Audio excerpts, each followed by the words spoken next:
nos quedamos, discúlpeme, tengo malo. Ok.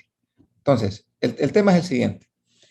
Nos quedamos viendo el pago. Les decía que tal vez este es uno de los temas más importantes que se ven en obligaciones. Es la forma natural de cancelación de la obligación. Evidentemente es el pago, entendido el pago como el cumplimiento íntegro de la obligación, ¿verdad? Por la persona que está legitimada para hacerlo, en la forma que ha sido pactada, en el lugar que ha sido pactado. Y en defecto de pacto entre las partes, pues a veces el código nos da algunas normas supletorias que son las que vamos a seguir, ¿verdad? Entonces, nos quedamos viendo el tema de legitimación activa para pago. Solamente haciéndoles el repaso, legitimación activa quiere decir quién está legalmente facultado para pagar. Y entonces decíamos, bueno, pues en primer lugar, el primer llamado a pagar es el deudor principal. No podía ser de otra forma, porque si yo soy el obligado, si yo he asumido la obligación, pues entonces yo soy el que tengo la obligación o tengo el deber de cumplir con dicha obligación.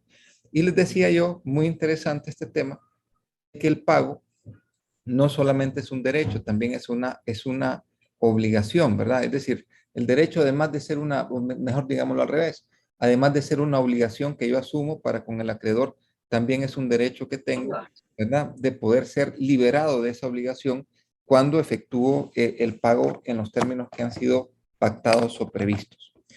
En segundo lugar, les decía que pueden efectuar el pago.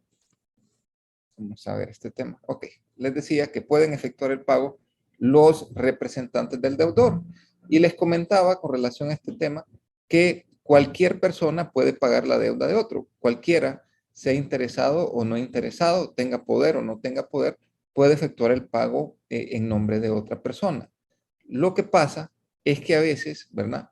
Ese tercero que paga puede ser un tercero que tiene interés en el cumplimiento de la obligación, o puede ser un tercero que no tiene interés en el cumplimiento. Entonces, ¿cuál es la diferencia? Que si el tercero interesado es una persona que está obligada o también solidariamente obligada al pago de la obligación y tiene un interés legítimo en el cumplimiento de la misma, entonces el acreedor tendrá que aceptarle el pago, so pena de incurrir en lo que se llama como la mora del acreedor. Es decir, hay mora del acreedor cuando el acreedor, debiendo y pudiendo aceptar el pago, decide no hacerlo. Entonces, cuando no acepta ese pago, lo que dice el Código Civil es que el acreedor responderá por los daños daños y perjuicios que se ocasionen. Por lo mismo que les estoy explicando, que el pago, además de una obligación, es un derecho. Es el derecho a liberarme de ese yugo, de ese lazo que me une con la persona del acreedor. Y de esto ya lo vamos a ver más adelante, cuando miremos el tema, si nos da tiempo, de la consignación, ¿verdad? También les decía que pueden pagar los sucesores. Cintia, te miro ahí, ¿tienes algo que decir? Te miro ahí como tu cuadro. ¿No? Ok. Bueno, entonces eso sería básicamente los sucesores, son los que heredan los derechos y obligaciones del causante.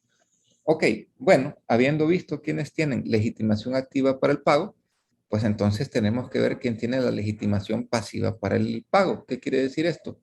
¿Quién es la persona que legalmente tiene el derecho de recibir ese pago? ¿Ok? Y esto es importante saberlo porque si se paga a la persona que no se le tiene que pagar o a una persona que no está legitimada para recibir el pago, entonces el que paga dos veces. Es decir, si yo le pago a una persona que no está habilitada para recibir ese pago, lo que va a ocurrir es que la obligación no se va a tener por pagada. ¿Por qué? Porque no hice el cumplimiento efectivo ante la persona que jurídicamente tenía el derecho a recibir ese pago. Y consecuentemente el resultado va a ser, según el viejo aforismo que tenían los romanos, que el que paga mal paga dos veces. Entonces, es importante, siempre que se va a hacer el cumplimiento de la obligación, tener certeza con relación a quién es la persona que puede efectivamente pedir o exigir el cumplimiento de dicha obligación y consecuentemente recibir el cumplimiento efectivo de la misma. ¿Ok? Usualmente, para que no nos liemos, la legitimación pasiva la va a tener el acreedor que es el primer llamado a recibirla, así como el deudor es el primer llamado a cumplir la obligación, pues evidentemente el acreedor será el primer llamado a recibir el cumplimiento de la obligación. Pero además del acreedor, pueden haber otras figuras de por medio, como puede ser el cesionario o el subrogante. Vuelvo al caso del jefe infiel que vimos el día de ayer. Si el jefe le paga la cuenta a su subalterna, jurídicamente, ¿verdad? Al pagar la deuda ajena, se subroga, se coloca en la posición del acreedor, que en este caso era el banco.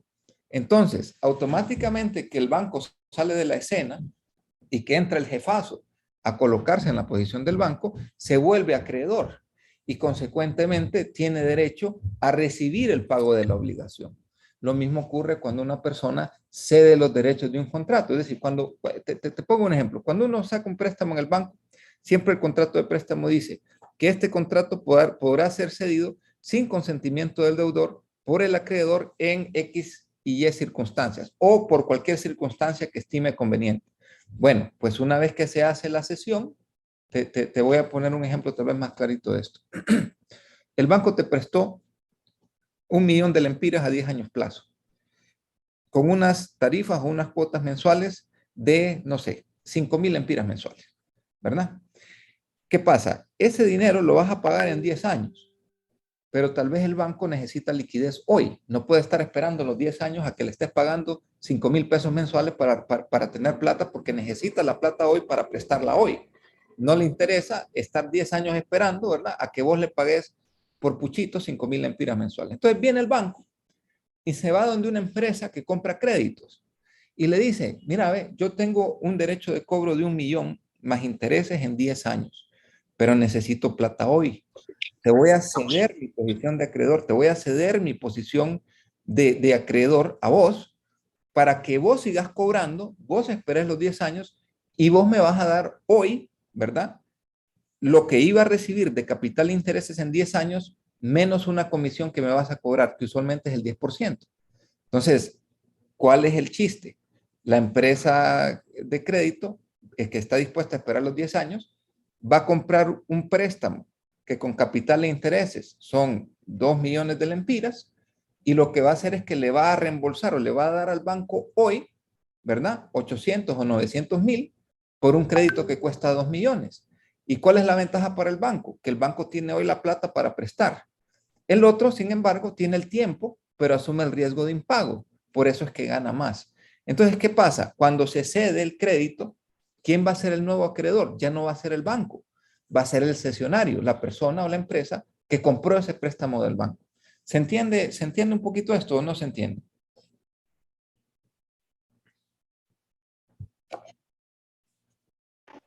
Sí, abogado. ¿Hay alguien que no entendió lo que estoy explicando? Si alguien piensa que estoy hablando en chino, que me diga. A mí no me molesta que me diga. Clarito, entonces. Ok. Bueno, yo sigo. Si usted no dice nada, entonces yo sigo. Si alguien quiere decir, Abogado, diga, me perdí sí. un poco. Cesionario es el acreedor, ¿verdad?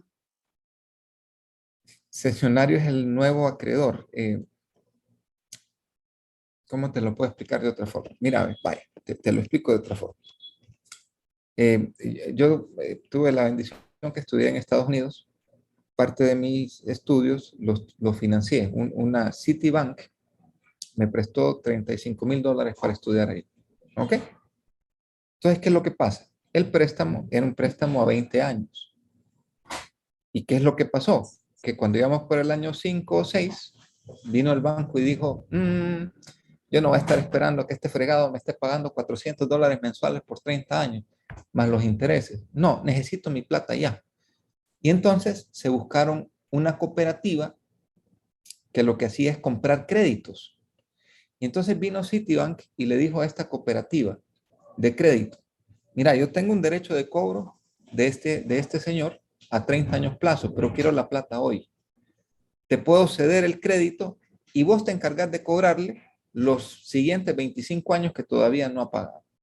Entonces viene la empresa de crédito, que es la cesionaria, ¿verdad? Y decide, analiza si yo soy un buen deudor y decide, estoy de acuerdo, no ha tenido atrasos, le compro el crédito. Entonces, ¿qué pasa? Compra el derecho del acreedor de cobrar, lo compra la empresa cesionaria. Entonces, ¿quién es mi nuevo acreedor? Ya los pagos no se los hago a Citibank, se los hago a la empresa cooperativa de crédito, a la que compró el crédito. Entonces, la cesionaria pasa a ser el nuevo acreedor. ¿Se entiende? Es el nuevo acreedor. Así, abogado. Y algo parecido, Saray, pasa con el subrogado. Cuando te subrogas en el pago, vos pagás la tarjeta de crédito de tu hermana. Tu hermana le debía al banco. Vos pagás. ¿Cuál es el efecto de ese pago? Que tú te colocas en la posición del banco. Te subrogas en la posición del banco. Con lo cual, ¿quién es la nueva acreedora? Pues serás tú. Saraí es la nueva acreedora de su hermana. Entonces, ¿a quién le va a pagar tu hermana? No va a ir al banco, porque el banco ya está pagado. Te va a pagar a ti, porque tú eres la nueva acreedora. Entonces, por eso es Oh. que Pero disculpe, concesionario puede ser una persona natural también. podría ser una persona natural. Yo podría ser un prestamista no bancario que decido comprar créditos de terceras instituciones financieras. No hay ningún problema en eso, ¿verdad? No hay problema en eso. Ahora, siguiendo con el asunto es, bueno, entonces ya vimos cuáles son las condiciones, los requisitos de pago, quién puede pagar, quién puede recibir el pago, pero entonces cuál es el efecto, es decir, por qué es tan importante pagar. Básicamente tres efectos que son bien importantes. El primer efecto, se extingue la obligación principal, pero necesito que entiendan esto, también se extinguen las accesorias. Te pongo el ejemplo, te vas al banco, te vas a Ficosa, y le pedís a Ficosa 800,000 lempiras para comprarte un apartamento. Viene Ficosa, te evalúa y dice, está bien, pero ¿y cuál va a ser mi garantía? Es decir, ¿qué me vas a dar en garantía? Entonces tú le dices, mira, te voy a dar primera y especial hipoteca sobre el apartamento que quiero comprar. Ficosa lo mira y dice, perfecto, me fascina además el lugar, así que está bien, acepto primera hipoteca. Cuando, cuando ustedes acaban de pagar el crédito, el préstamo es la obligación principal. Pero esa obligación principal tiene un anexo, es una obligación accesoria que se llama hipoteca, es la garantía. Entonces, cuando vos terminas de pagar el préstamo principal, desaparece la obligación de préstamo, pero también desaparece la hipoteca. Entonces, por eso es que ustedes ven que la gente cuando acaba de pagar sus préstamos, ¿qué es lo primero que van a hacer al banco? Deme el acta de cancelación de gravamen. ¿Para qué? Para irse al IP y registrar la cancelación de gravamen. Porque una vez que se extingue la obligación principal, se extingue la obligación accesoria. Lo mismo ocurriría si ustedes se van a la Toyota, ¿verdad? Se compran un carro en la Toyota y entonces viene la misma Toyota o el banco que te financia el carro y te dice, te presto, pero ¿y mi garantía? Pues te voy a dar una prenda. Y el banco acepta la prenda. Y entonces, ¿qué es lo que ocurre? Vas con el carro, es tuyo, pero lo compraste en base a una obligación principal que se llama préstamo. Pero ese préstamo tiene una obligación accesoria pegadita, que es la prenda, ¿no? Entonces, cuando acabas de pagar el carro, cuando cumpliste la obligación de pago, en este caso, automáticamente que extinguís la obligación principal, desaparece la prenda. Lo mismo pasaría si ustedes son avales, si ustedes son fiadores, en ese caso, pagada la obligación, desaparece la fianza, desaparece la condición de aval, porque lo accesorio no puede vivir nunca, ¿verdad? Sin lo principal, esa es la característica. La obligación principal siempre puede vivir por sí sola, subsiste por sí sola, no necesita nada. Una vez que está constituida, vive sola, pero la obligación accesoria siempre es como un apéndice, siempre está ahí, ¿verdad? Está ahí, pero depende, está como unida a través de un cordón umbilical, siempre está unida a la obligación principal. Entonces, cuando la principal desaparece, desaparece también la accesoria. Segundo efecto, se libera el deudor. Es decir, una vez que me das mi carta de liberación, que yo tengo ahí el pago de la última cuota del préstamo, yo estoy liberado. Si vos me demandás, puedes poner 1000 demandas en los tribunales y todas te las voy a ganar porque yo voy a presentar una excepción que se llama pago. Señoría, usted no me puede procesar, usted no me puede condenar bajo pena de incurrir en responsabilidad personal como juez y magistrado, porque mire, señor, aquí tengo mi recibito y mi recibo dice que yo ya pagué, así que no me puede usted condenar ni me pueden procesar. Entonces quedo liberado del deudor, el vínculo o nexum que había entre acreedor y deudor, le pasaste una tijera y se rompió. ¿Ok? Y el tercero, que es muy importante también, es que se interrumpe la prescripción. ¿Ok? La prescripción que hay para exigir el pago de la deuda se interrumpe. Entonces, vos me debes honorarios profesionales a mí, ¿verdad? Hoy empezó a correr el plazo. Dentro de un año, si yo no ejerzo la acción dentro de un año, entonces lo que va a pasar es que va a prescribir la acción. Pero si en el término de ese año tú vienes y me pagas, entonces la prescripción se interrumpe. Sería ridículo seguir esperando que acabe la prescripción porque ya está pagada la deuda. Entonces se interrumpe la prescripción, se libera el deudor y número tres, se extingue la obligación principal y la obligación accesoria. El siguiente tema también muy importante en juicio es saber cómo probar el pago. Y en esto ustedes, eso recae exactamente en la responsabilidad del abogado, poder acreditar este tema en el proceso. Sí, Mario, te tengo con la mano levantada. Adelante. Eh, Hola, abogado. Buenos días. Em, una pregunta. En relación a lo que usted estaba mencionando, fíjese que a todos aquellos que hemos tenido tarjetas de crédito o algún tipo de situación, hay algunos bancos que no dan finiquitos en algunas determinadas circunstancias. Y yo entiendo lo que usted está mencionando en relación a esto eh, por decirlo así, es que así lo veo. El finiquito es lo que demuestra que usted ya está solvente, que usted no le debe, pero ¿qué pasa en esas situaciones donde no hay un finiquito? Okay. Como abogado de varios bancos, te puedo decir qué es lo que pasa ahí. Okay. Mira, a ver, lo que ocurre aquí es que depende qué es lo que firmaste. En principio te voy a decir, el banco tiene la obligación de darte el finiquito. Lo que pasa es que a veces no te lo da cuando hay otras deudas respecto de las cuales tú sigues respondiendo. Entonces, ¿qué es lo que pasa? Imagínate una persona que tiene, usualmente los bancos, para mí eso es abusivo, yo lo he dicho, pero evidentemente vos sabes que donde manda capitán no manda marinero. El préstamo hoy, ¿verdad? Y tenés un hermano tuyo financió ese préstamo, te avalúa en ese préstamo. Cuando vos terminás de pagar, si tenés otro préstamo abierto por cualquier otro tema que tengas pendiente, ¿qué es lo que dicen los contratos? Que vos seguís siendo responsable. Por eso es que tenés que tener cuidado. Si hay otro préstamo de tarjeta o personal o hipotecario o prendario, ¿verdad? Si hay cualquier otro tipo de préstamo con la misma institución bancaria, usualmente no te dan el finiquito porque vos seguís respondiendo, tal vez no de esa deuda, pero estás respondiendo por otras deudas. Entonces, para mí, el banco sí te tiene que dar el finiquito y si no te lo da, tenés que ir a la Dirección de Protección al Usuario Financiero. Y ahí mismo en el banco pedís un formulario que ellos te dan, es obligatorio que te lo den, ¿verdad? Donde tú llenas la queja y usualmente los bancos te resuelven. Lo que pasa es que son un poquito reacios porque a veces ellos en la misma escrituración de los préstamos se aseguran de liarte tanto en otros préstamos que tenés que se niegan por ese tema, ¿verdad? Entonces, ¿qué es lo que pasa? Lo que pasa es que la gente a veces no lo pide. En conclusión, ¿verdad? Para no liarte tanto en este tema, tenés derecho a ser liberado, tenés derecho a tener la carta de finiquito. Entonces, vos, si no te la da el banco, pones la hoja de reclamación, pedí la hoja de reclamación de la Comisión de Bancos y Seguros y ahí pones el reclamo que con relación a X préstamo tú ya pagaste y el banco se rehúsa a darte el finiquito respectivo. ¿Se entiende? Y en ese caso, el banco tiene 15 días, perdón, el banco tiene 15 días, permítanme, el banco tiene 15 días para emitir una resolución y explicarte por qué no te ha dado el finiquito. Y si no te lo da, entonces sigue el proceso administrativo hasta que te lo otorgue.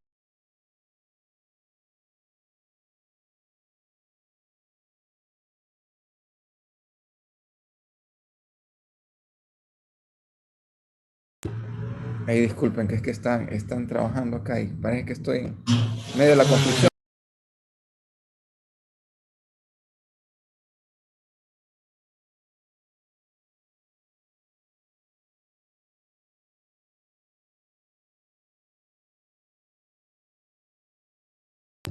Bueno, vamos a ver si ahora se puede. Tal vez un poquito más. No, no se va a poder.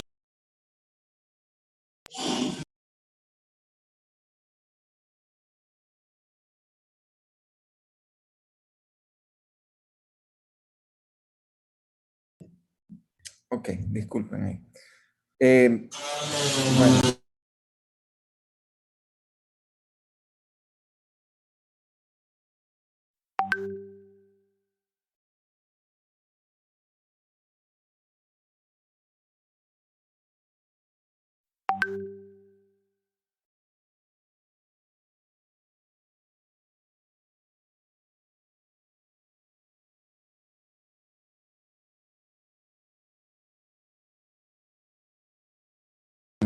Bueno, perdón, vamos a ver si se puede seguir un poquito. ¿Me van siguiendo hasta ahorita?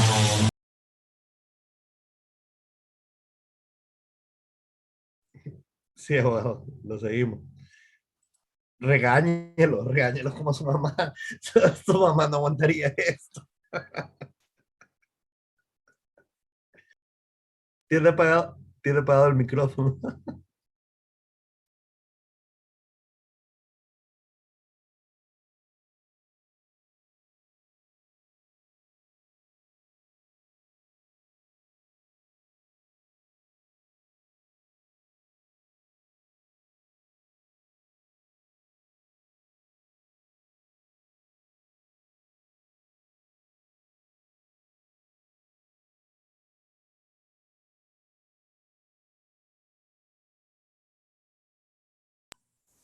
Bueno, vamos a ver si ya nos dejan tranquilos. Ok, entonces, esa era la explicación que te puedo dar con relación a este tema, pero sí, el derecho efectivamente lo tenés, ¿verdad? Lo tenés. ¿Me escuchan bien? ¿Estamos bien? Sí, se le Entonces, escucha bien. Sí, Abogado. ok, sí, no, esto no me entendieron.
Disculpen, pero es que no pueden, aparentemente no pueden parar eso ahorita, así que tienen que tener un poquito de paciencia. Bueno, entonces estábamos con el tema de la prueba del pago, ¿verdad? Entonces, quién tiene que asumir la carga de la prueba con relación al tema? Dependerá del tipo de la obligación, ¿verdad? Si la obligación es de dar, quien invoca el pago. Eh,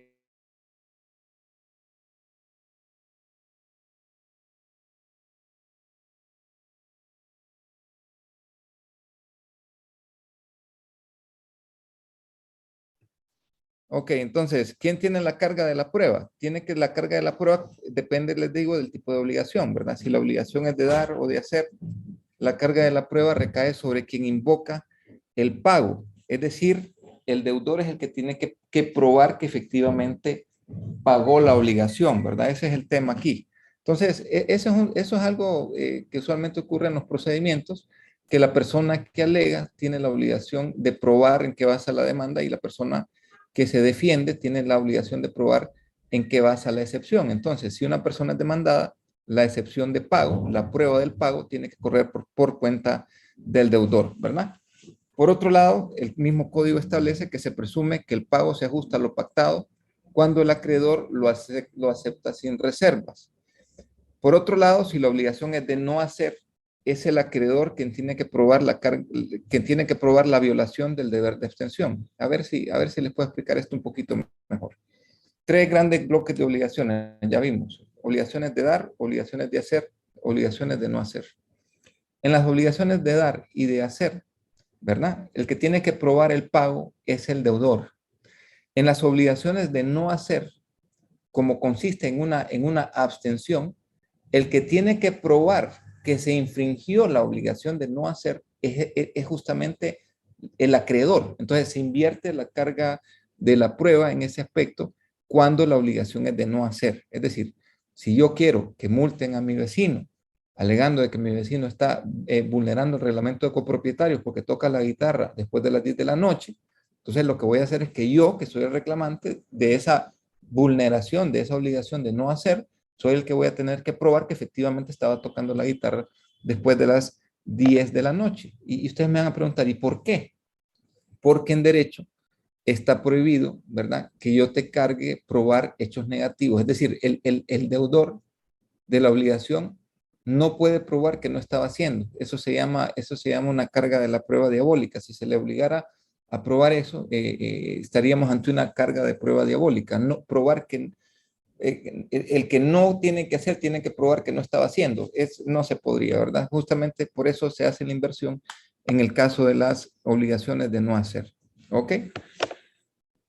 Y el 1430 tiene una regla especial que básicamente nos dice que no será válido el pago hecho al acreedor por el deudor después de habérsele ordenado judicialmente la retención de la deuda. Eso es interesante. Es decir, una persona demanda, ¿verdad?, a mi acreedor. Y entonces viene el juez y me dice a mí, es decir, alguien revela que yo soy deudor del acreedor que está siendo demandado. Entonces viene el juez y me manda a decir, Jorge, no pague la deuda a su acreedor porque su acreedor está siendo demandado. El dinero deposítelo en el Poder Judicial, deposítelo en el Juzgado de Letra Civil de Francisco Morazán. Si vengo yo, ¿verdad?, y hago el pago al acreedor, me apresuro a hacer el pago al acreedor para quedarme libre, después el juez va a poder decir que mi pago está mal hecho y voy a tener que pagar 2 veces, ¿verdad? Voy a tener después que cumplir la orden del juez y pagar nuevamente según las instrucciones que me dio el tribunal. Entonces, eso es importante saberlo porque se han dado los casos acá de gente que es requerida, ¿verdad?, por los demandantes, los que están demandando a su acreedor, se le dice que no pague, le paga al acreedor, pagó mal, tiene que pagar 2 veces. ¿Se entiende esto o no? Abogado, ¿cree que lo pueda volver a explicar, por favor? No, sí, sí, mira, si no pasa nada. A ver si te puedo explicar esto. Mira, vos tenés un acreedor, tenés un deudor, ¿verdad? El deudor le debe 1000 empiras al acreedor. Pero este acreedor, a su vez, es deudor. Tiene las dos posiciones, es acreedor y deudor. Entonces, ¿qué es lo que pasa? Este acreedor tiene a su vez otros acreedores. Y estos acreedores, ponerle que alguno de estos lo demanda, ¿ok? Para el pago de una deuda. Y en el marco de esa demanda se revela que este demandado es a su vez acreedor de D, que es el deudor. Entonces, ¿qué va a hacer el juzgado? ¿Qué va a hacer el juzgado? El juzgado le va a librar un oficio o una atenta comunicación al deudor y le va a decir, no le pague a su acreedor, no le pague le voy a poner de nombre, le voy a poner 1, 2, 3 y 4, A3, A4. Ok, entonces va a decir el juzgado al deudor, no le pague al acreedor primero, no le pague porque está siendo procesado, está siendo demandado por el pago de una deuda. En vez de pagarle los 1000 empiras a este acreedor 1, venga usted y deposite el dinero en el juzgado, es decir, le va a ordenar que la plata la deposite en el juzgado de letras donde se está ventilando la demanda. Entonces, ¿cuál es la regla del 1430? No será válido el pago hecho al acreedor por el deudor después que se le ordene judicialmente la retención de la deuda. Entonces, si D recibe la orden del juzgado y dice, no, no quiero estar metido en este rollo, le voy a pagar a mi acreedor, y le paga al acreedor los 1000 empiras, ¿verdad? Por haber desobedecido la orden de la corte, el juzgado le va a poder exigir que pague otra vez 1000 empiras. ¿Por qué? Porque el pago está mal hecho. ¿Por qué? Porque pagó después de que se le notificó que no pagara, que retuviera la deuda que tenía con A, que retuviera el pago. Como no retuvo el pago, entonces va a tener que pagarle según las instrucciones que da el juez. ¿Se entiende mejor, Estefanía, o no? Sí, abogado, gracias. ¿Segura? Con Ok. esos dibujitos entendimos más, abogado. No, es cierto, exactamente. Perfecto. Ok. Excelente. Entonces, eh, vamos a seguir con dibujitos, pero de otro tipo. Con los diapositivas. Ok. Me dice mi mamá que la mora ya la vieron, ¿verdad? Así que tengo entendido que este tema está visto. No, no vamos a repetir. Toda la interpelación expresa, tácita, todos los efectos, cese, todo eso ya está visto. Entonces, vamos a irnos al 1437 y a 1439 del Código Civil con un tema que se llama la imputación de pagos. Ok, ¿cuál es el escenario acá? El escenario es un deudor, si quieres vamos a 1437, te dice, el que tuviere varias deudas de una misma especie en favor de un solo acreedor, podrá declarar al tiempo de hacer el pago a cuál de ellas debe aplicarse. Entonces, ¿qué es lo que está? ¿Cuál es el escenario de la imputación de pagos? Que un deudor tiene varias deudas con un mismo acreedor. O sea, el escenario es y mi banco me prestó dinero, tengo un préstamo personal, tengo otro préstamo hipotecario, tengo otro préstamo de tarjeta de crédito, ¿verdad? O deuda de tarjeta de crédito. Y entonces tengo 3 tipos de deudas, pero todas son, si vos ves de la misma especie, todas consisten en pagar una cantidad de dinero y todas ellas son con el mismo acreedor. Entonces, las reglas de imputación de pago lo que te vienen a decir es cómo, cuando no tengo el dinero para pagar todas las deudas, es quién tiene el derecho y cómo se van a pagar las deudas. De cuánto voy a abonar a la primera, a la segunda, a la tercera, o si voy a pagar solo la primera, o si voy a pagar solo la tercera. Esas son las reglas. Entonces, te dice, mira, la regla de imputación, te dice la diapositiva que les estoy enseñando, son de aplicación cuando existen múltiples obligaciones. Primer tema, son varias obligaciones. Segundo tema, de la misma naturaleza. ¿Ok? Entre el mismo deudor y el mismo acreedor, con la particularidad de que el pago no permite pagar o cancelar todas las deudas. Entonces, en ese caso, se permite lo que se llama la imputación. Entonces, para que pueda darse la imputación de pagos, tienen que darse los 4 requisitos que ya les enuncié, y el mismo articulado del 1437 a 1439 contiene cuáles son esas reglas de imputación. Entonces, ¿cuál es la regla general? La regla general te dice que el deudor es el que tiene la prioridad para decidir cómo se imputan los pagos. ¿Ok? Pero hay unas reglas que son muy particulares que están contenidas en el mismo Código Civil. En primer lugar, te dice que el deudor puede escoger qué deuda va a pagar, pero tiene que escoger entre deudas que estén líquidas, que sean exigibles. Si se acuerdan de eso de líquido y exigible, ¿verdad? Es decir, tiene que estar... Sí se acuerdan, ¿verdad? Entonces, ¿qué pasa? Yo tengo varias deudas. Me toca pagar a fin de mes la deuda de tarjeta, la deuda del hipotecario y me toca pagar la deuda del carro, pero no tengo plata para pagar todas. Entonces, puedo escoger, puedo imputar lo que tengo. Imagínate que debo 10,000 pesos de cuota, pero solo tengo 6. Solo tengo 6,000. Entonces, ¿a cuál voy a pagar esos 6,000? Porque no puedo pagar la cuota. Las 3 deudas me generan una cuota de 10, pero yo solo tengo 6. ¿Cuál pago? ¿Cómo pago? Entonces, la primera regla es, el primer tema es quién decide. Yo, el deudor, decido. La regla es que el deudor decide. Ahora, a la hora de efectuar la imputación de ver qué deuda pago, solo puedo escoger entre deudas que estén vencidas, es decir, que sean exigibles en el momento y que sean líquidas. La segunda condición es, si la deuda consiste en el pago de capital e intereses, esta es muy interesante porque miré un caso de esto justo el año pasado. Dice, no puedes imputar el pago, dice, no podrá. En realidad lo que te está diciendo es que no puedes pagar el capital mientras no hayas pagado los intereses. ¿Ok? Ese es el tema. Entonces, imagínate un escenario en el que yo tengo 2 deudas. Esas deudas me generan una cuota de 10,000 empiras y yo solo tengo 6,000 empiras. Pero hay una deuda, ¿verdad? Y entonces yo llego y esas deudas generan capital más intereses.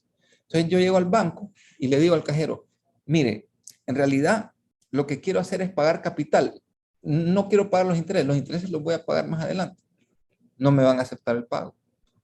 no me van a aceptar el pago, porque la regla es que vos no podés pagar el capital si no has pagado también los intereses. Primero tenés que pagar los intereses y lo que sobra, entonces se imputará el pago de capital de las deudas que el deudor haya designado. Eso es lo que te está diciendo. El 1369 te dice, el recibo de capital por el acreedor sin reserva alguna con respecto a los intereses extingue la obligación del deudor en cuanto a estos. El recibo del último plazo de un débito, cuando el acreedor tampoco hiciera reservas, extinguirá la obligación en cuanto a los plazos anteriores. Esa regla del 1438, entonces, complétenla con la del 1369. ¿Cuál es el problema?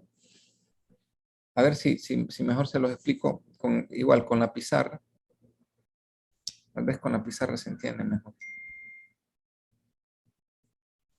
Ok. Hay un acreedor, hay un deudor.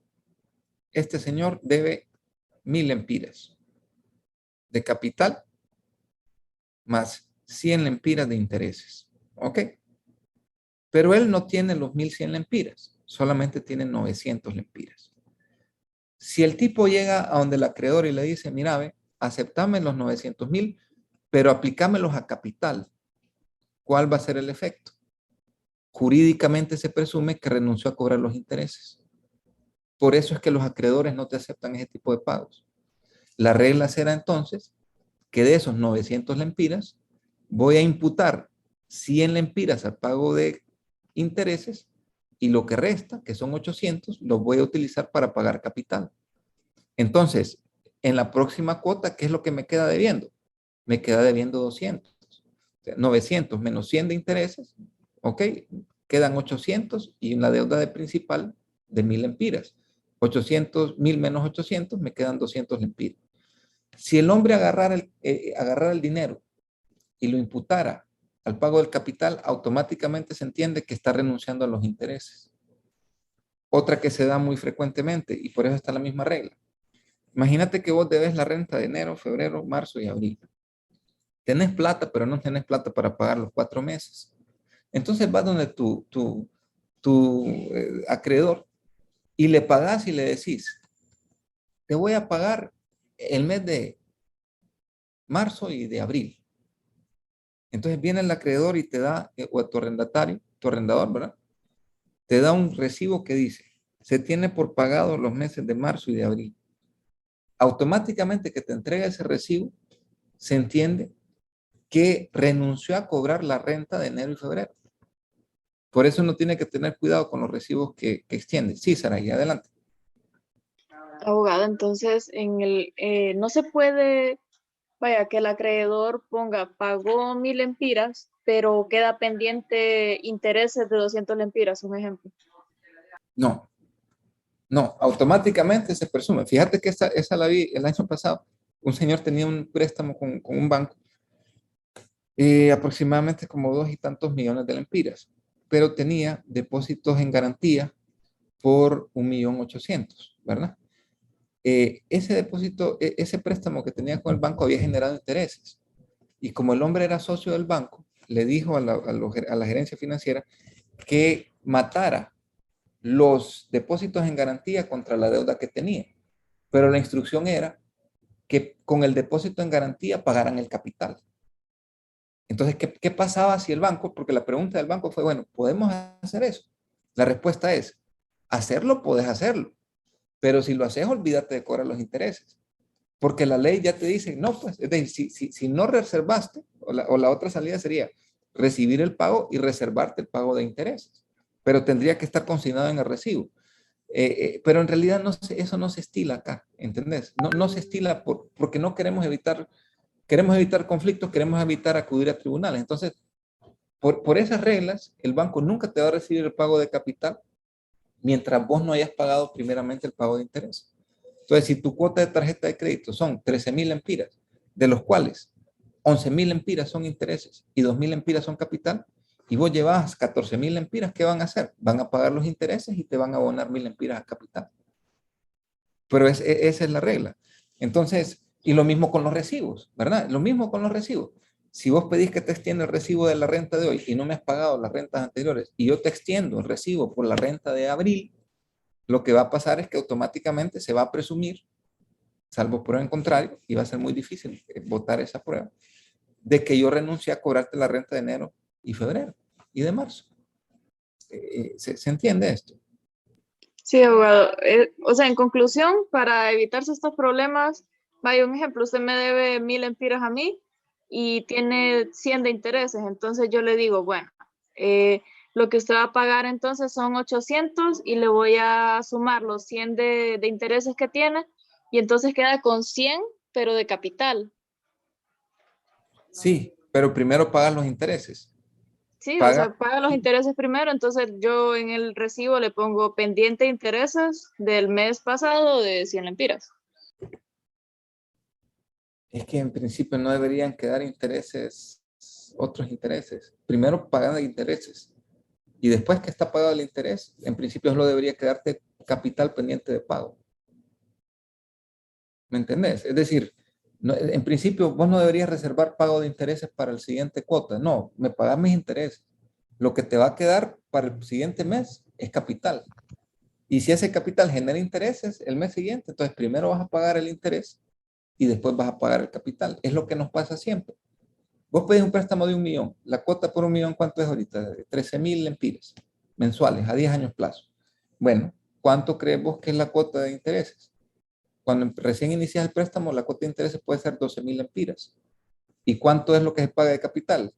1.000 lempiras.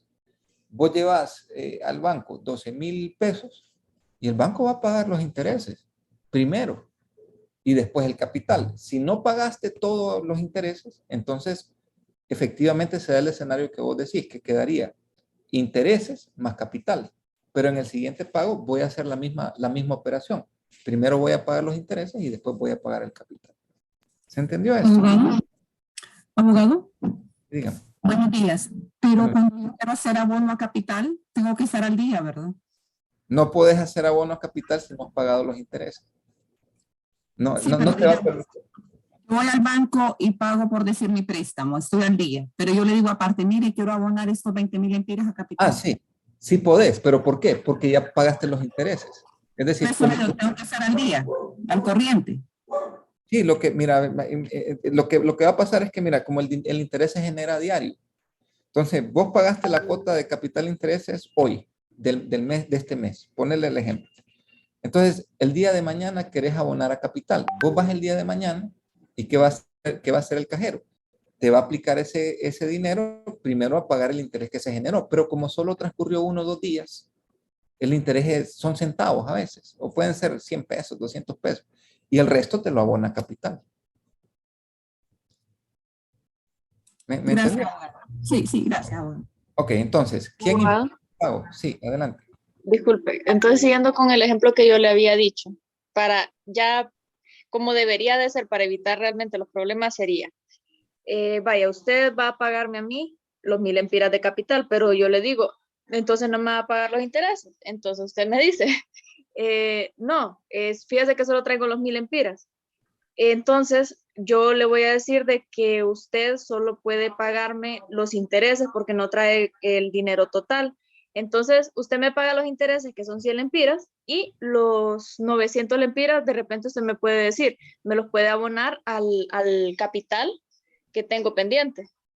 Sí, sí, correcto. Puedes abonar, es decir, una vez que pagaste los intereses, vos podés abonar a capital, ¿verdad? No hay problema en eso. De hecho, así debería ser, ¿verdad? Pagar los intereses primero y todo lo demás que vos querás. Vos puedes aportar capital lo que vos querás. De hecho, más bien les voy a dar un consejo. Cuando vayan a negociar préstamos hipotecarios, asegúrense que en la escritura diga que no les van a cobrar tarifas o intereses o comisiones por pago adelantado. Porque a veces cuando vos llegás, tenés tal vez excedente de capital, te ganaste un caso, querés ir a pagar y pagas de adelantado, viene el banco y te cobra el 1% del monto del pago. Pero ustedes pueden negociar, pero esas son comisiones, no son intereses. Pero sí es lo que vos decís, es decir, pagar los intereses y después abonar capital lo que querás. Si pagas el día siguiente, pues se habrá generado tal vez un poquito de interés, unos centavitos, unos dolarcitos, unos lempiritas. Entonces, ¿qué vas a hacer si portas dinero el día siguiente? Ahora para capital, que mayor parte va a ir a capital, pero una ínfima parte se va a ir a pagar los intereses que se generaron en el transcurso de 1 o 2 días, ¿verdad? Pero que es muy poquito. Y así es como se opera en la banca nacional. ¿Ok? ¿Cómo se llama, abogada? ¿Tarifas? No, lo que te cobran son unas comisiones por pronto pago. El banco, mira, es que ¿de qué viven los bancos? Los bancos viven en realidad de tenerte endeudados. Bueno, en realidad viven de tenernos endeudados a todos. Ese es el vive de tener banco, ¿no? Que tu dinero te genera intereses. Ese es el negocio. Entonces, ¿qué pasa? Si vos tenés un préstamo a 10 años y vos le prepagás al banco, el banco después tiene que buscar a quién le presta el dinero que vos le prepagaste. Eso para el banco tiene un costo. Es un costo de oportunidad. Entonces, ¿qué hacen los bancos? Te cobran una comisión por desembolso o por pago anticipado. Entonces, cuando uno de abogado está negociando los contratos para los clientes, procura que no se le cobren ese tipo de comisiones. ¿Entendés? Que puedas hacer pagos a capital sin ningún tipo de penalización. Pero si no te fijas, te van a penalizar entre comillas, pero esa penalización no es por intereses, es por comisión. ¿Ok? Ok, entonces, terminando el tema, si les parece. ¿Quién imputa? Es decir, ¿quién decide qué deuda se paga y cuánta deuda se paga? El deudor. ¿Cómo se imputa ese pago que yo hago según la deuda que yo quiero pagar? Bueno, se imputará primero a pago de intereses y después a pago de capital. Ahora, ¿qué ocurre si el deudor no decide? Es decir, el deudor no dice nada, simplemente llega, entrega la plata y no dice qué deuda, no dice cuánto, no dice nada. Entonces, te dice el párrafo 2. Si el deudor, porque ahí falta la palabra deudor en realidad, en el párrafo 1 debería decir, el deudor que tuviere varias deudas de una misma especie en favor de un solo acreedor, pero no dice, porque el legislador sobreentiende que nosotros sabemos que está hablando del deudor. Igual en el párrafo 2, mira lo que te dice. Si aceptare del acreedor, en realidad ahí debería decir, si el deudor aceptare del acreedor un recibo en que se hiciera la aplicación de pago, no podrá reclamar contra esta a menos que hubiera mediado causa que invalide el contrato. Entonces, ¿qué es lo que ocurre? Si vos no decís nada, vos llegás con la plata al cajero, no dijiste qué deuda querías pagar, el cajero mira que hay varias deudas que tenés pendientes y aplica la plata según él quiere y te entrega el recibo según él aplicó en representación del acreedor. Si vos no decís nada, se entiende, se presume legalmente que estás de acuerdo con la imputación de pago que hizo el acreedor. Después no vas a poder reclamar. Entonces te dice, si resulta que el deudor no ejerce el derecho de imputar el pago, el acreedor tendrá la facultad de imputarlo, el pago parcial, al momento de recibirlo. Pero a la hora de imputar el acreedor, también tiene ciertas reglas que tiene que seguir. En primer lugar, la misma que para el deudor. No puedo imputar deudas que no son exigibles ahorita. Tienen que ser deudas exigibles, líquidas, el día de pago. Número 2, una vez canceladas totalmente una o varias deudas, podrá aplicar el saldo a la cancelación parcial de cualquiera de las otras. Entonces, vamos otra vez al pizarrón. Tal vez en la pizarra se entiende mejor. Vamos a ver. En la pizarra. Ok. Ok, una persona. Permítanme, por favor. Deberían estar viendo la pizarra ahorita. Entonces, hay un acreedor y hay un deudor. Y este deudor tiene 3 deudas de dinero con el mismo acreedor. Una deuda es por 10, otra deuda es por 50 y otra deuda es por, no sé, 50 o 150 le vamos a poner. ¿Eso hace cuánto? Bueno, 150. Eso hace un total de deuda de 210 lempiras. Ok. Pero este señor solamente trajo 200 lempiras. Si él no dice qué deuda quiere pagar, si él no dice, entonces el acreedor, la regla subsidiaria del Código Civil es que el acreedor podrá imputar. Entonces, ¿cómo va a imputar el acreedor? Bueno, puede imputarlo de forma, por ejemplo, a cancelar esta deuda primero, esta deuda después, y lo que reste, lo que falte, ¿verdad? De esto, abonarlo parcialmente a esta deuda de 150. Entonces, puede abonar, lo que puede hacer es que va a pagar primero capital e intereses de la primera deuda, capital e intereses de la segunda, y si sobra, entonces puede aplicarlo a pagar intereses primero y capital de la siguiente deuda. Eso es lo que te está diciendo el código, ¿verdad? Una vez canceladas totalmente una o varias deudas, deberá aplicar el saldo a la cancelación parcial de las que queden, de cualquiera de las que queden. ¿Ok? Ahora, mira la lógica del código. Ya con esto voy a terminar. Y les doy solo la introducción de sesión de bienes para que lo vean ya mañana con su maestra, 1440 y siguientes. Ok. Mira cómo se hace esto. El deudor puede imputar el pago. Él puede decir que deudas, siempre y cuando respete las reglas de que tiene que estar vencida y exigible. Y número 2, que primero tiene que pagar intereses y después tiene que pagar el capital.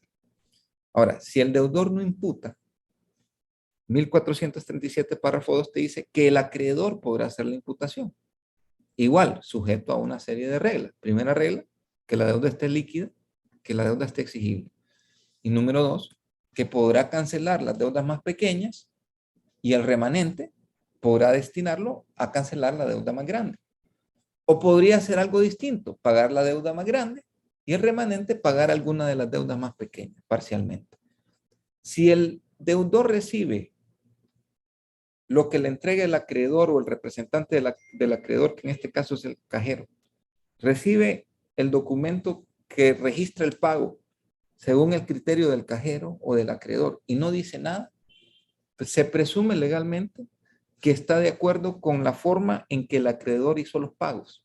Y ahí no va a haber nada que reclamar, salvo que hubiese una causal de nulidad en la forma en que se efectuó el pago. Pero eso prácticamente nunca lo he visto y creo que nunca lo voy a ver. Ahora, hay una tercera regla. Primera regla, imputa el deudor. Segunda regla, si no lo hace el deudor, será el acreedor. La tercera regla es la más difícil. La tercera regla es ninguno de los dos imputa. Ni el deudor hace nada, ni el deudor dice cómo quiere que se pague, ni el acreedor se atreve a decir cómo va a imputar el pago. Entonces, ni el deudor ni el acreedor quieren tomar responsabilidad. Entonces viene el Código Civil y te dice, cuando no pueda, estoy en 1439, párrafo primero, cuando no puede imputarse el pago según las reglas anteriores, se estimará satisfecha la deuda más onerosa al deudor entre las que estén vencidas. Si estas fueren de igual naturaleza y gravamen, el pago se imputará a toda esa prorrata. Dos criterios entonces. Criterio de la mayor onerosidad y criterio de prorrateo en el pago. Entonces, mira qué interesante, porque los dos criterios son un poquito difíciles a veces. El primer criterio es mayor onerosidad y el otro es prorrateo. Entonces, el problema es qué hace que una deuda sea más onerosa que otra. Te voy a poner un ejemplo. D tiene dos deudas con el acreedor.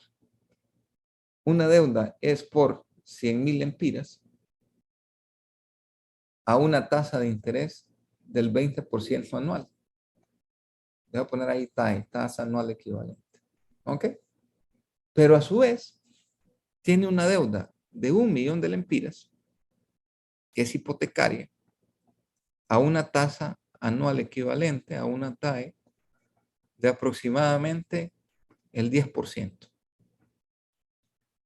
¿Cuál es la deuda más onerosa?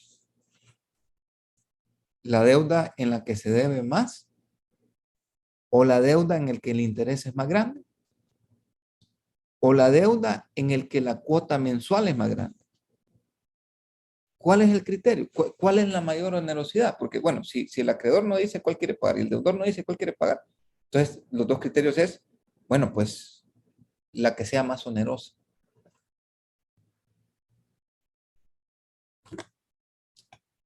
Anualmente por esta deuda, si es un 10% tal, vamos a poner que se van a pagar de intereses anuales 100,000 lempiras. Ok, esta es la cuota de interés anual. Y por esta, que es del 20%, los intereses anuales serán de 20,000 lempiras.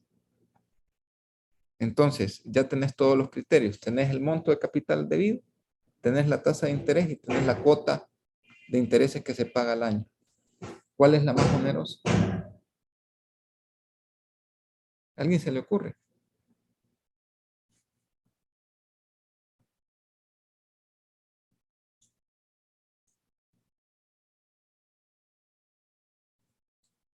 No se les ocurre. Pues, sinceramente, el legislador no dice. No te dice. Mi criterio, ¿verdad? Que es mi criterio personal, no está escrito en piedra. Me parece que cuando está hablando de mayor onerosidad, se está refiriendo a cuál es la deuda que impacta más en el patrimonio del deudor. ¿Ok? Entonces, en este caso, a mí me parece que la que más impacta en el patrimonio del deudor es la del millón. ¿Por qué? Porque el interés que se paga anualmente es mucho más grande que el que se paga en la deuda más pequeña. A pesar de que la tasa de interés en la deuda más pequeña es el doble. Pero eso es mi criterio. Habrá otros abogados que te dirán, no, la deuda más onerosa es la que tiene el interés más alto, es la de los 100,000 empiras, porque el interés es el 20% versus la deuda del 10%. Entonces, ese criterio les va a quedar a ustedes, porque aquí desgraciadamente no hay nada escrito en piedra. Yo tengo mi criterio y el criterio de la doctrina es ese, el criterio de cuál es la deuda que impacta más en el patrimonio del deudor. Y entonces, esa deuda que pesa más sobre el patrimonio del deudor, esa es la deuda más onerosa.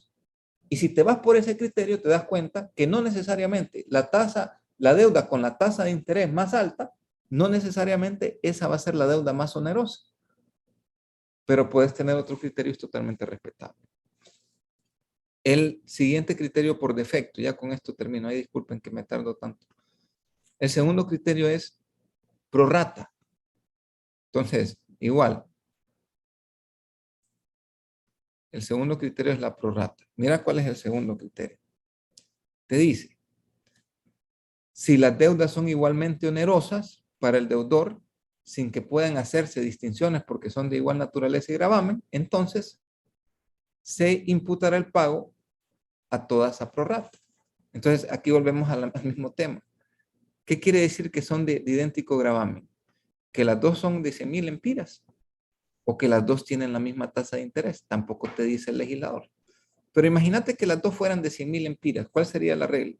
Vos tenés que pagar 5,000 empiras de intereses, capital e intereses. Esa es la cuota por ambas deudas, pero solo tenés 4,000. Entonces, ¿cuál sería el criterio de prorrata? Si las dos fueran de igual naturaleza y gravamen, pues entonces que voy a aplicar 2,000 empiras para pagar la primera deuda y voy a aplicar 2,000 empiras para pagar la segunda deuda. Ese es el criterio a prorrata. Prorrata quiere decir a partes iguales. ¿Se entiende? Sí, abogado. Sí, hay alguien que no me ha entendido o que quedó con duda. Abogado, entonces tendría que tener 9,000 empiras para pagar los intereses también. Bueno, depende, es que dependerá porque cada préstamo tiene sus intereses, pero ponete que esos 5,000 empiras abarquen capital e intereses. Lo que te está diciendo es que si las deudas son de igual naturaleza y del mismo gravamen, el problema es la palabra gravamen, entonces tenés que pagarlo en partes a prorrata, en partes iguales. O sea, si aquí hubieran 4 deudas, ¿verdad? Porque mira, otro escenario sería el siguiente, solo te lo explico así. Otro escenario podría ser el siguiente, que a mí me hace más sentido porque creo que más se adapta a la vida real. Imagínate una persona, un deudor que tiene 4 deudas. Vaya, 4 deudas.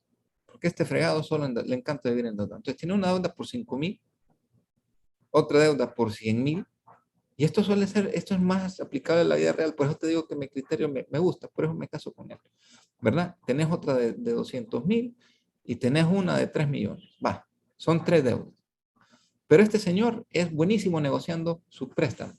Y entonces a todas ellas se aplica una tasa del 10% anual de interés. Entonces, utilizando el mismo criterio a prorrata, una persona que no puede pagar el capital e interés de todas las deudas, entonces lo que harías, imagínate que esta persona tiene que pagar, no sé, 40,000 empiras mensuales, lo puse bien bajito, pero ponerle que sean 40,000 empiras mensuales de capital más intereses. Claro, y solamente ponerle que solamente tiene 20,000 empiras, no ajustó los 40,000. Si aplicas el criterio a prorrata, considerando que las deudas son de igual gravamen, porque todas tienen la tasa de interés del 10%, si aplicaras el criterio de prorrata, entonces lo que vas a hacer es que estos 20,000 lo vas a dividir entre las 4. Entonces sería 5,000 para pagar esta deuda, 5,000 para pagar la segunda, 5,000 para pagar la tercera y 5,000 para pagar la cuarta. ¿Se entiende? Ese es el criterio de prorrata. ¿Me entendieron o no? Sí, abogado, clarísimo. Sí, abogado. Ah, bueno, ok. Bueno, entonces mañana van a seguir con sesión de bienes. Gracias a Dios ya terminamos el pago. El pago es bien interesante, es bien bonito. Y depende mucho en los contratos. Todos los contratos siempre tienen sus cláusulas particulares con relación a imputación de pagos, cómo se va a pagar, cuáles son las tasas, cuáles son las comisiones. Entonces, léanse los contratos, ¿verdad? No asuman de que es un contrato de préstamo estándar de los que siempre he visto. No, siempre pueden haber pequeñas variaciones, pequeños cambios. Y es importante que ustedes como abogados o abogadas pues lo lean y se empapen de los términos antes de suscribirlo. Porque ya una vez que lo firmaste, ya eso es ley entre las partes y quitarte eso de encima va a ser muy difícil. Pero bueno, simplemente terminando sesión de pagos, ya lo van a ver mañana, pero sesión de pagos básicamente es cuando una persona tiene muchas deudas y no puede pagar las deudas. Entonces, para evitar una demanda, el derecho otorga a ciertas personas, o el código otorga a ciertas personas, el privilegio, es un privilegio legal, entre comillas, de poder entregar todos sus bienes a un acreedor o a varios acreedores para que estos acreedores vendan esos bienes y con el fruto de la venta puedan pagarse lo que se les debe. Pero hay un problema ahí, que si no te ajusta el dinero para pagar todas las deudas, seguís debiendo la diferencia. O sea, imagínate que yo debo 100,000 lempiras, no puedo pagar. Le cedo todo mi patrimonio a mis acreedores. Y vienen mis acreedores y lo venden en una venta rápida y lo que recuperan son 80,000 lempiras. Entonces, la deuda se cancela, se extinguió la deuda, sí, pero hasta 80,000. Yo todavía debo 20,000. Y esa es la diferencia con la dación en pago. Por eso es importante esta diferencia, porque daciones en pago aquí se dan todos los días. El tema con la dación en pago es que el mismo escenario donde yo debo mucho y no puedo pagar mis deudas, entrego un determinado bien, porque en la dación en pago no tengo que entregar todos mis bienes, puedo entregar uno de esos bienes. Y lo entrego en pago, hasta ahí nomás llegó la deuda, se extinguió. Da igual si después el banco la vendió 80,000 lempiras esa casa.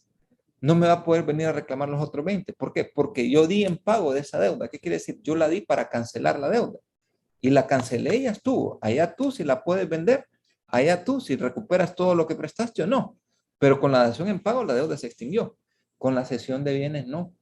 Con la cesión de bienes, si no ajustaron los bienes, seguís amarrado por la diferencia que falte por pagar. Entonces, si se acuerdan de eso, para mí, pues han avanzado mucho en ese tema de cesión de bienes y dación en pago. Bueno, ya no les quito más tiempo. Gracias a todos. Dios les bendiga y que les vaya bien en los que les quedan. Me dicen que ya van a terminar la clase, así que les deseo lo mejor en su tercer parcial. Hasta luego. ¿No hay preguntas? Gracias, abogado. A usted, abogado, muchas gracias. Bueno, pues a la orden. Cuídense mucho. Hasta luego. Gracias, abogado. Ok, hasta luego.